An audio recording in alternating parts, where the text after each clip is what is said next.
వి gold trusted gold buyers మీరు తాకట్టు పెట్టిన బంగారాన్ని విడిపించి ఈ రోజు ఉన్న మార్కెట్ ధరకు కొనబడును.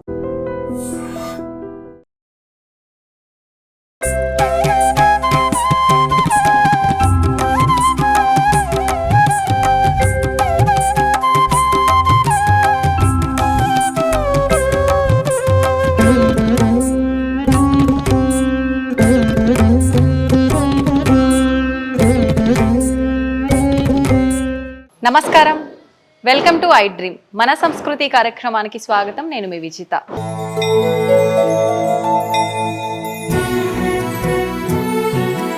ప్రస్తుతం నేను ఉన్నాను విశాఖపట్నంలోని వెంకోజీపాలెం దగ్గర. ఇక్కడ శ్రీ కోదండరామ సహిత వైభవ వెంకటేశ్వర స్వామి ఆలయం అయితే ఉంది. ఇక్కడ స్వామివారి యొక్క గొప్పతనం ఏంటి అంటే, ప్రతి ఒక్కరము కూడా భగవంతుణ్ణి ఎందుకు ఆరాధిస్తామండి? చాలా వరకు కొంతమంది మనశ్శాంతి కోసం ఆరాధిస్తుంటారు, కొంతమంది కోరికల కోసం ఆరాధిస్తూ ఉంటారు, మరికొంతమంది మాకున్న ఇబ్బందులు తొలగిపోవాలని ఆరాధిస్తుంటారు. అయితే ప్రత్యేకించి ఇక్కడున్న స్వామివారి దగ్గర గనక ముడుపు కట్టి మనం అనుకున్న కోరిక కానీ సంకల్పం కానీ ఏదైనా ఉంటే చెప్పుకుంటే, అది ఆ ముడుపు మనం 7 వారాలు 8 వారాల పాటు ఆ ముడుపు యొక్క విశేషము, అది తీరేలోపే కోరికలు నెరవేరిన వాళ్ళు ఉన్నారు. అసలు నిజంగా ఆ ముడుపు విశిష్టత ఏంటి, ఈ ఆలయ విశిష్టత ఏంటో ఇక్కడ ఉన్న పురోహితులు రామ్ కిషోర్ ఆచార్యులు గారితో మాట్లాడి తెలుసుకునే ప్రయత్నం చేద్దాం. ఇంకెందుకండి ఆలస్యం, స్వామివారి దర్శనం చేసుకొని అనంతరం వారితో మాట్లాడి మరిన్ని విషయాలు తెలుసుకుందాం.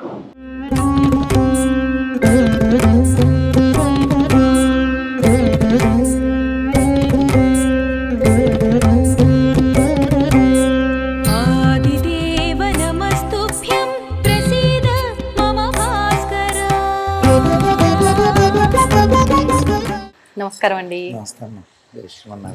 నిజంగా స్వామివారిని చూస్తే చాలా చక్కగా, నాకు ఇందాక నమస్కారం చేసుకుంటుంటే అనిపించింది స్వామివారిని నా సైడ్ చూసి నవ్వుతున్నారా అన్నట్టుగా. నిజంగా చాలా నీట్గా స్వామివారి అలంకరణ అదంతా కూడా చాలా చక్కగా చేస్తున్నారు. స్వామివారి పైన మీకున్న భక్తి అనేది అలంకరణలోనే తెలిసిపోతుంది. మామూలుగా అసలు ఆలయం గురించి తెలుసుకోవాలి మేము అనంటే ఏంటండి, ఆలయ విశిష్టత ఏంటి, ఆలయ నిర్మాణం ఎప్పుడు జరిగింది, అదంతా కూడా మా ప్రేక్షకుల కోసం తెలియజేయండి. ఇది వచ్చేటప్పటికే అమ్మ విశాఖపట్నంలో కొత్త వెంకోజీపాలెం. ఇది ఈ కొత్త వెంకోజీపాలెంలో ఉన్న ఆలయం అన్నమాట. అయితే 1995లో రామాలయం ప్రతిష్ట అయింది. ఈ మన స్వామివారి పక్కనే రామాలయం ప్రతిష్ట. సో అప్పటి నుంచి రామాలయం ఉంది. 2022 మే స్వామివారిని ప్రతిష్ఠించడం జరిగింది. అంటే ఈ ప్రతిష్టలో ఉన్న విశేషం ఏంటంటే, ఇక్కడ ఈ కొత్త వెంకోజీపాలెం అనే అంటే ఈ గ్రామ పంచాయతీ కింద వస్తుంది. సో ఇక్కడ దీంట్లో ఏంటంటే ఇంచుమించు ఒక 300-400 ఇళ్ళు ఉంటాయి. వారందరూ కూడా ప్రతి ఒక్కరూ కూడా ప్రతి ఇంటి నుంచి డబ్బులు వేసుకుని స్వామివారిని ప్రతిష్ఠించుకుని 108 డేస్లు, అంటే శంకుస్థాపన చేసిన 108th రోజే స్వామివారి ప్రతిష్ఠ చేశారు. అంటే అలా అనుకోకుండా 108 డేస్ కలిసి వచ్చింది. కాకపోతే అంటే ఇక్కడ వెంకటేశ్వర స్వామి వారి ఆలయం లేదు, కొంచెం దూరంలో ఉన్నాయి, అటు కానీ ఇటు కానీ. అయితే వీరందరూ కూడా ఈ యొక్క గ్రామ పంచాయతీకి ఏంటంటే చాలా ఆలయాలు ఉన్నాయి కానీ స్వామివారు లేరు. సో దానివల్ల ఏంటంటే ప్రతి ఒక్కరూ ఈ యొక్క స్వామివారి యొక్క ప్రతిష్టలో పాల్గొనాలనే ఉద్దేశంతో అందరూ ఇంటింటి నుంచి ప్రతి ఒక్కరూ ఇంత అని లేదు, వారి సొంతంగా వేసుకుని శుభ్రంగా స్వామివారిని చాలా సంతోషంగా ప్రతిష్ఠించారు. అప్పుడు ఆ ప్రతిష్ఠ నుంచి స్వామివారు మరియు రాముల వారి యొక్క సేవకుడిగా నేనే అర్చకత్వం వహిస్తున్నాను ఇక్కడ. అప్పటి నుంచి కూడా 2022 మేలో ప్రతిష్ఠ అయిందనమాట. అప్పటి నుంచి కూడా చాలా విశేషమైన పూజలు, అంటే ప్రతి శనివారం ఉదయం విశేషమైన అర్చనలు ఉంటాయి. లోపల స్వామివారు ఉన్నారు కదా, భోగ పెరుమాళ్ళు, ఆ స్వామివారిని బయట పెడతాం. అంటే భక్తులకి ఎలా ఉంటుందంటే వాళ్ళ చేతులతో ముట్టుకుని సంతోషంగా అభిషేకం చేసుకోవాలి. సో అభిషేకం చేసుకుంటారు. దాని తర్వాత మళ్ళీ ఓన్లీ సాటర్డేస్ లో, సో అప్పుడు శుభ్రంగా వాళ్ళు అభిషేకం చేసుకున్న తర్వాత అర్చన చేస్తాం. ప్రతి శనివారం సాయంత్రం 7 అయ్యేసప్పటికల్లా స్వామివారికి విశేషమైన సప్తహారతులు ఇస్తాం. అంటే ఏకహారతి, కుంభహారతి, గరుడ హారతి, నామహారతి, శంఖహారతి, చక్రహారతి, ఇలాగా మొత్తం నక్షత్ర హారతి. ఈ హారతులన్నీ కూడా స్వామివారికి ప్రతి శనివారం నాడు 7 గంటలకి చాలా విశేషంగా ఇస్తాం. అదొకటి చాలా అద్భుతం. అంటే వచ్చిన భక్తులు చూసి చాలా సంతోషిస్తారనమాట ఆ హారతుల్లో స్వామివారిని దర్శనం చూసి. ప్రతి శుద్ధ ఏకాదశికి లోపల మూర్తులు ఉన్నారు కదా, అవునండి. స్వామివారిని బయటకు వేయించేపు చేసి ఈ మండపంలో స్వామివారి కళ్యాణం చేస్తాం ప్రతి ఏకాదశికి. అంటే శుద్ధ ఏకాదశికి పౌర్ణమి ముందు వస్తుంది కదా, నెలలో రెండు ఏకాదశి, అది పౌర్ణమి ముందు వచ్చేది శుద్ధ, ఆ తర్వాత అమావాస్యకు ముందు వచ్చేది బహుళ లేక కృష్ణ ఏకాదశి అంటారు కదా. అప్పుడు స్వామివారిని బయటకు వేయించేపు చేసి ప్రతి నెల కళ్యాణం ఆచరిస్తాం. అంతేకాకుండా ప్రతి మాసానికి వచ్చే పౌర్ణమి రోజు స్వామివారికి చాలా విశేషమైన అభిషేకం చేస్తాం. పౌర్ణమి రోజు ఏంటండి అభిషేకం? నవకలశ స్థపన తిరుమంజన మహోత్సవము అంటారు. అంటే 9 కలశలు ప్రతిష్ఠించి 9 కలశల్లోనూ అష్ట దిక్పాలకులందరినీ ఆహ్వానం చేసి ఒక్కొక్క కలశలో ఒక్కొక్క ద్రవ్యం, అంటే తూర్పున ఇంద్రుడు ఉన్నాడు అనుకోండి, అక్కడ వచ్చేటప్పటికి పాలు, తర్వాత ఆగ్నేయంలో అగ్నిదేవుడికి ఒక కలశ పెట్టి అందులో పెరుగు, ఇలాగా 8 కలశలు వేసి మధ్యలో స్వామివారిని బ్రహ్మదేవుడిని ఆ పెద్ద కలశలో పెట్టి ప్రధాన కలశతో ఒక్కొక్క కలశ తీసుకుని నవకలశ స్థపనం కదా స్వామివారికి అభిషేకం చేస్తాం. ఇప్పుడు ఇది భక్తులు దాంట్లో భాగస్వామ్యం అయ్యే అవకాశం ఉంటుందా? ఎవరైనా వచ్చి, అంటే ఇక్కడ మేము 5 పంచామృతాలకి సరిపడా శుభ్రంగా ఒక గిన్నెలు ఏర్పాటు చేస్తాం, పెద్ద పెద్దది. మేము అంటే మన ఆలయం తరపు నుంచి 25 లీటర్ల పాలు, 25 లీటర్ల పెరుగు ఇలా ఇస్తారు. సో అవన్నీ రెడీ చేసుకున్నప్పుడు ఏ భక్తులైనా వచ్చి వారు కూడా వాళ్ళు తెచ్చిన ద్రవ్యాలు ఇందులో కలిపేయచ్చు. మాకు ఇచ్చినా మేమైనా అభిషేకం చేస్తాం. ఇలాగా ప్రతి పౌర్ణమికి స్వామివారికి అభిషేకము, ఆ తర్వాత మళ్ళీ విశేషమైన ఆరాధన. పచ్చకర్పూర నామం ఏదైతే ఉందో ఆ నామం ఆ రోజు ఉదయం తీస్తాం. పౌర్ణమి నాడు ఉదయం స్వామివారికి అంగవస్త్రాలు కడతాం కదా, అంటే ఈ పట్టు వస్త్రాలు తీసేసి అంగవస్త్రం కట్టినప్పుడు తీసేసి గంధం పెడతాం. ఆ తర్వాత అభిషేకము ఆరాధన అయిపోయాక మళ్ళీ ఫ్రెష్గా పచ్చకర్పూర నామం అనేది పెడతాం. అలా ప్రతి నెల కూడా జరుగుతూ ఉంటుంది. ఇలా విశేషమైన కార్యక్రమాలు. అంతేకాకుండా మళ్ళీ మే నెలలో వచ్చేటప్పటికి స్వామివారికి ప్రతిష్ట కదండి, ఆ రోజు వార్షిక మహోత్సవాలు కూడా చాలా విశేషంగా జరుగుతాయి. ఆ రోజున ప్రత్యేకమైన పూజలు ఏమైనా జరుగుతాయి? ప్రత్యేకంగా స్వామివారికి సంవత్సరం తరపున చేయవలసినవి ఏమైనా ఉంటే ఆ హోమాలు ఆచరించడము. అంతేకాకుండా 108 కలశలు అష్టోత్తర కలశ అభిషేకం అనమాట. 108 కలశలు పెట్టి ఆ కలశలో ఇందాక చెప్పిన ద్రవ్యాలన్నీ ఒక్కొక్క భాగంగా విడదీసి వేసి స్వామివారికి అవన్నీ అభిషేకం. ఆ తర్వాత సాయంత్రం చాలా అద్భుతంగా కళ్యాణం, ఈ విశేషమైన కార్యక్రమాలన్నీ జరుగుతాయి. ఓకే, అయితే ప్రత్యేకించి భక్తులు ఆలయానికి వచ్చేది కొంతమంది మనశ్శాంతి కోసం వస్తారు, కొంతమంది ఏదో ఇబ్బందులు ఉన్నాయి తొలగిపోవాలని వస్తారు, కొంతమంది నాకు ఒక కోరిక ఉంది ఆ కోరిక నీతో చెప్పుకుంటే నెరవేరుతుంది స్వామి అని వస్తారు. ప్రత్యేకించి ఒక్కొక్క ఆలయానికి ఒక్కొక్క గుర్తింపు ఉంటుందండి. ఆ స్వామివారి దగ్గరికి వెళ్తే ఈ కోరిక కోరుకుంటే వెంటనే నెరవేరింది అని చెప్పి, లేదు అంటే ఈ ముడుపు కట్టాను నెరవేరింది అని చెప్పి, ఇలా విశేషం ఉంటుంది. అక్కడ అలాంటిది ఇక్కడ ఏదైనా విశేషం ఉందంటారా? అంటే ఈ ఆలయంకి నేను మీతో చెప్పినట్టు ప్రతిష్ఠ అయినప్పుడు నేను ఒక చోట నుంచి ఇక్కడికి రావాలమ్మా, మా స్వామివారి ముందే విన్నవిస్తున్నాను. అయితే అక్కడి నుంచి రావడం చాలా ఇబ్బందికరంగా మారిపోయింది. నన్ను వదలట్లే, అంటే మీరు ఇక్కడ నుంచి వెళ్ళడానికి వీల్లేదండి కూర్చున్నారు. అది కాస్త చాలా ఇబ్బందికరం అయిపోయింది నాకు. ఎందుకో ఇక్కడికి రావాలని స్వామి సంకల్పం అనుకోండి. అప్పుడు మొదటిసారి నేను ఇప్పుడు చాలా మందికి నేను ముడుపు కడతాను. సో అదే విధానంగా స్వామివారికి నేను ముడుపు కట్టాను. అంటే మీరే స్వయం కట్టేసి అది కొంచెం చాలా ఇబ్బందికరమైన పరిస్థితి, వివరంగా చెప్పలేను కానీ. కాబట్టి ఎంత అంటే ఒక్క 2-3 రోజుల్లో స్వామివారు నాకు, అంటే ఒకటమ్మా ఇందులోను ఇలా కట్టానండి అయిపోయింది లేదంటే అవ్వలేదు అనేది ఎప్పుడు కూడా ఒకటే చెప్తాను, నమ్మకం ఉండాలి, త్రికరణ శుద్ధిగా ఉండాలి. అలాగ నేను ముడుపు కట్టేటప్పటికి నాకు ఆ పని అయ్యింది. 2-3 నెలలు గడిచిన తర్వాత నాకు మనసులో ఒక స్ఫురణ వచ్చింది. ఇది కూడా మన ఊరు వాళ్ళకి చెప్తే ఏమైనా అంటే వారిలో ఉన్న త్రికరణ శుద్ధిని చూసో కర్మ ఫలాల వల్ల పని అవుతుంది కదా అనే ఉద్దేశంతో నేను అప్పటి నుంచి ముడుపు చెప్పడం మొదలైంది.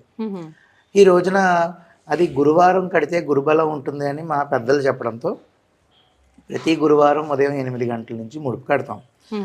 ఈ రోజున ఏంటంటే వివాహం కాని వాళ్ళకి వివాహం, మొన్న గోదా కళ్యాణం, ధనుర్మాసంలో గోదా కళ్యాణం అయిన వారికి కూడా అంటే వివాహంకి కావాల్సిన ఏంటంటే విశేషంగా గోదా కళ్యాణం చేయించుకుంటాం ధనుర్మాస వ్రతం ఆఖరిలో. సో అది అప్పుడు కూర్చున్న వాళ్ళు, ముడుపు కట్టిన వాళ్ళు, వివాహం దగ్గర నుంచి, తర్వాత అమెరికాలో ఉద్యోగం దగ్గర నుంచి, మొన్న నా దాంట్లో నేను పెట్టడం జరిగింది అమెరికాలో వారి అమ్మాయి ఉంటుంది. వాళ్ళ తల్లిదండ్రులు ఇక్కడ కట్టారు. ఆ అమ్మాయికి అమెరికా గవర్నమెంట్లో ఉద్యోగం వచ్చింది. అంతేకాకుండా వివాహం చాలా అంటే కొన్ని ఇబ్బందులు కలిగే పరిస్థితుల్లో వివాహం అవ్వడం చాలా ఇబ్బంది. అంగవైకల్యం అనుకోండి, అటువంటి వారికి కూడా వివాహం అయింది. సెంట్రల్ గవర్నమెంట్ రైల్వే జాబ్ వచ్చింది. అంటే ఒకటి అని కాదండి, నాకు అప్పుడు అనిపించింది అనమాట. అంటే ఎంతమంది ఇన్ని రకాలుగా స్వామివారి కోరిక తీరుస్తున్నారు. మీరు అన్నట్టు ఇందాక మొదట్లో అన్నట్టు ఆయన ఒక్కొక్కసారి ఒక్కొక్కలాగా అనిపిస్తూ ఉంటారు. అప్పుడు నాకు అంటే మనం చూసిన అంటే మనసు యొక్క ప్రేరణ ఉంటుంది చూసారా, దాని ప్రకారం ఎప్పుడు చూడు అలా నవ్వుతూనే ఉంటారు. చెప్తుంటారండి భక్తులు వచ్చినప్పుడు, నాకు ఇలా అనిపించింది, చాలా మంది చెప్పారు. ఒక్కొక్కరైతే నాకు స్వామివారి మొహంలో హనుమంతుడు కనబడతారు. అంటే వారి యొక్క భావన అంటే యద్భావం తద్భవతి అన్నట్టు. కాబట్టి ఈ ముడుపులు మీరు చూడొచ్చు, ఇక్కడ ఉంటాయండి. ఇక్కడ నేను మీకు చూపిస్తాను. అయితే ప్రతి గురువారం ఉదయం 8 గంటలకి మనం ఈ యొక్క ముడుపు నేను కడతాను దగ్గరుండి. అంటే మీకు సంకల్పం చెప్పి ముడుపులోని సామాన్లన్నీ మీ చేత వేయించి ఆ యొక్క ముడుపు తీసుకొచ్చి నేను స్వామివారికి మీ కోరిక చెప్తాను. కోరిక గోత్రము పేరు చెప్పి మీ కోరిక స్వామివారికి విన్నవించి ఆయన పాదాల దగ్గర ముడుపు కట్టి భక్తులకి ఇస్తే వాళ్ళు ఏం చేస్తారంటే తల మీద పెట్టుకుని ఒక 7 ప్రదక్షిణాలు చేసి మళ్ళీ నాకు ఇస్తే అలా లోపల స్వామివారి దగ్గర అష్టోత్తర పూజ చేసి మంగళాశాసనాలు చేసి గర్భగుడిలో ఉంచుతాం.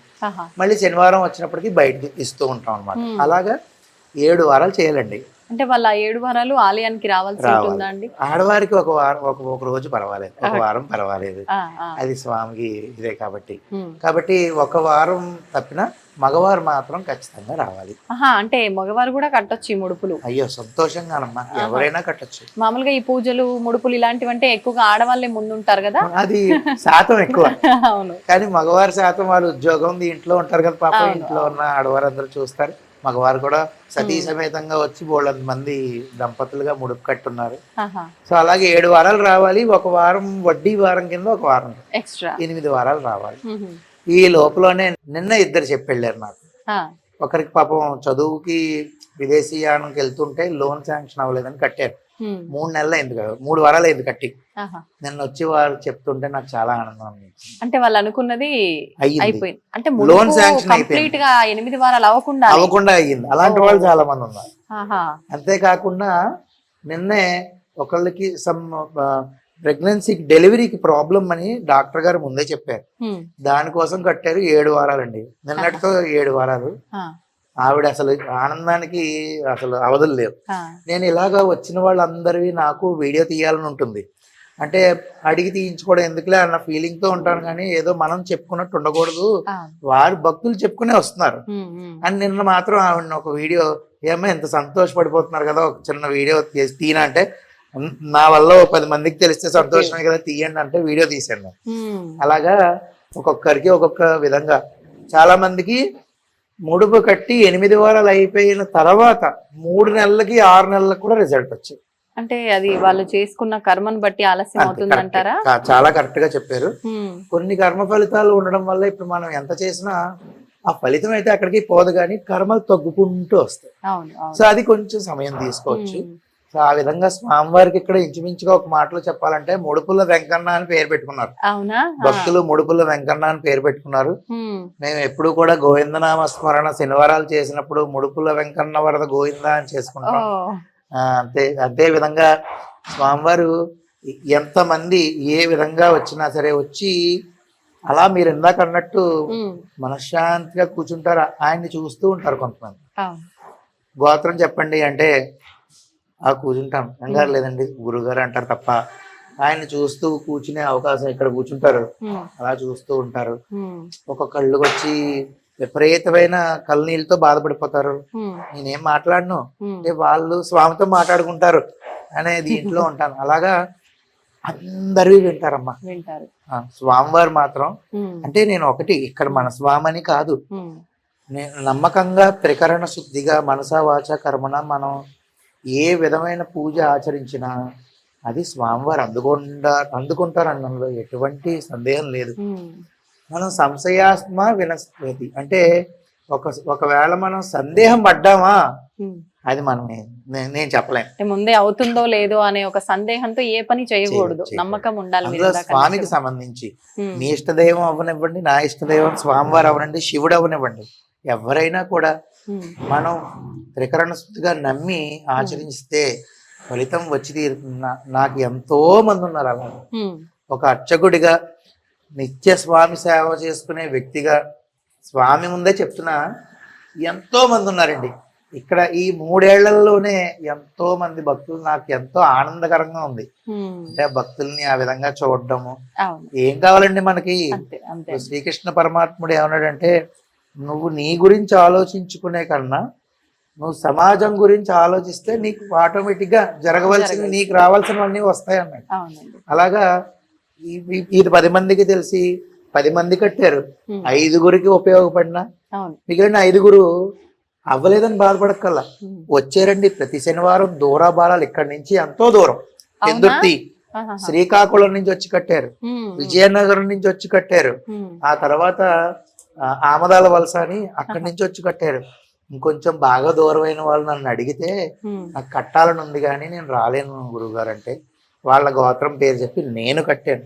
మరి ఇప్పుడు అలా వాళ్ళు రాలేకుండా మీరు కట్టినప్పుడు వాళ్ళు అక్కడ ఉండి నియమాలు పాటించాల్సింది. నియమాలన్నీ వారు పాటిస్తే వారు అంత నమ్మారు కదా మన స్వామిని, ఆ నమ్మకం వారికి కలగాలి, మంచి జరగాలని ప్రదక్షిణ నేను చేస్తాను.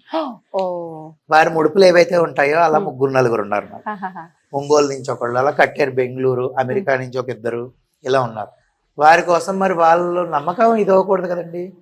ఏముంది, వాళ్ళ పేరు చెప్పి నేను నాకు భక్తులు హడావుడి అయిపోయాక ఎప్పుడు ఖాళీ ఉంటానో చూసుకుంటాను. ఉదయాన్నో రాత్రి అని చెప్పలేను. సంతోషంగా ప్రదక్షిణాలు ఆచరించేస్తాను, చకచక ఆచరించి లోపల పెట్టేస్తాను. మరి వాళ్ళు స్వామిని నమ్మినందుకు నేను ప్రదక్షిణం చేస్తానని నన్ను నమ్మినందుకు నేను చెయ్యను. నిజంగా ఇది మీ మంచి మనసు అనుకోవాలండి. నిజంగా ఇప్పుడు ఇలాంటి ఒక మహిమ ఉండొచ్చు, ముడుపు ఉండొచ్చు, కానీ ఎవరికి వాళ్ళు వచ్చి చేసుకోవాలమ్మా అని చెప్పే వాళ్ళే ఉంటారు తప్ప వాళ్ళ తరఫున మీరు చేయడం అనేది నిజంగా చాలా తక్కువ మంది చేస్తారు. నిజంగా చాలా గొప్ప పని చేస్తున్నారు. స్వామివారి అనుగ్రహం అమ్మా, అందులో ఏముంది చెప్పండి. కానీ నాకు నేను ఇందాక అన్నట్టు 10 మందికి ఉపయోగపడితే చాలు. నేను అన్నాను చూసారా ఇందాక, ఒక 5గురికి పని అవ్వలేదని అనుకోండి, కానీ వారు కష్టపడడం దూరం నుంచి వచ్చి వాళ్ళు స్వామివారిని మోసి, ముడుపు మోసి 7 ప్రదక్షిణాలు చేసుకుని పూజ చేయించుకుని వెళ్ళిన ఫలితం స్వామివారు ఏమైనా ఊరుకునే వదులుతారండి?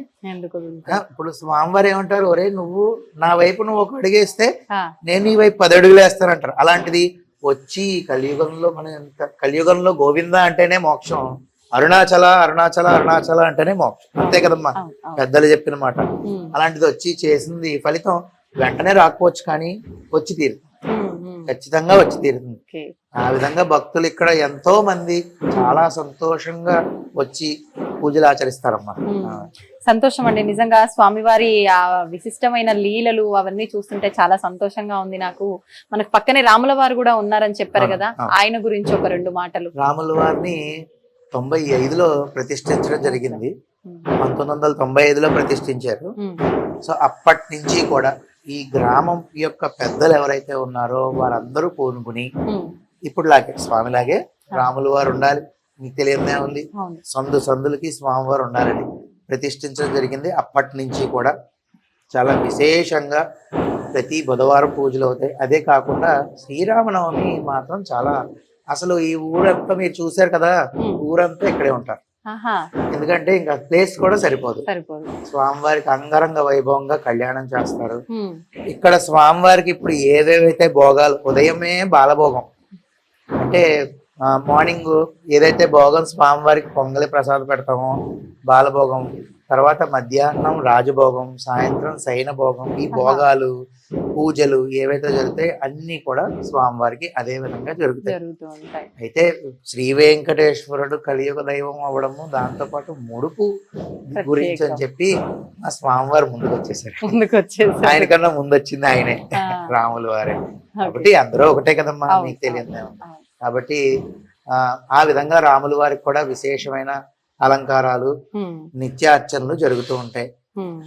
ఆయనకి కూడా మనం అయోధ్యలో శ్రీరాముల వారి యొక్క ప్రతిష్ట అయింది కదా, దానికి వచ్చినప్పుడు పాదుకలు అవి, వెండి పాదుకలు, బంగారం పాదుకలు అవి చేయించి తెచ్చారు ఇక్కడ. ఉన్నారు ఒక ఆయన.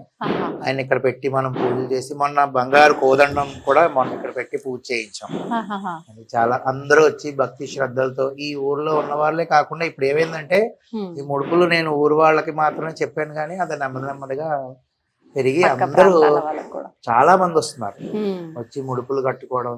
ఎంతో భక్తి శ్రద్ధలతో ఆచరిస్తాం మనం అనుకుంటున్నాం కానీ చాలా మంది ఉన్నారమ్మా. ఎందుకంటే నేను చూస్తాం కానీ భక్తుల దగ్గర కూడా కొన్ని తప్పులు ఉంటాయి. అవి కూడా మనం సమయం వచ్చినప్పుడు చెప్పుకుందాం. తప్పకుండా అండి, మీరు అడుగుతారు కానీ నేను చెప్తాను. అలాగే అండి. నిజంగా చాలా సంతోషంగా ఉందండి నాకైతే. స్వామివారిని దర్శించుకున్న తర్వాత ఒక మంచి అనుభూతి కలిగిందనే చెప్పాలి. నిజంగా మీ మాటలు వింటుంటే అనిపిస్తోంది చాలా మంది ఎంతో సమస్యలతో ఇబ్బంది పడే వాళ్ళు ఉన్నారు. అటువంటి వారి దాకా ఈ వీడియో వెళ్ళాలని చెప్పి వాళ్ళకు కూడా మంచి జరగాలని చెప్పి ఆశిస్తున్నానండి.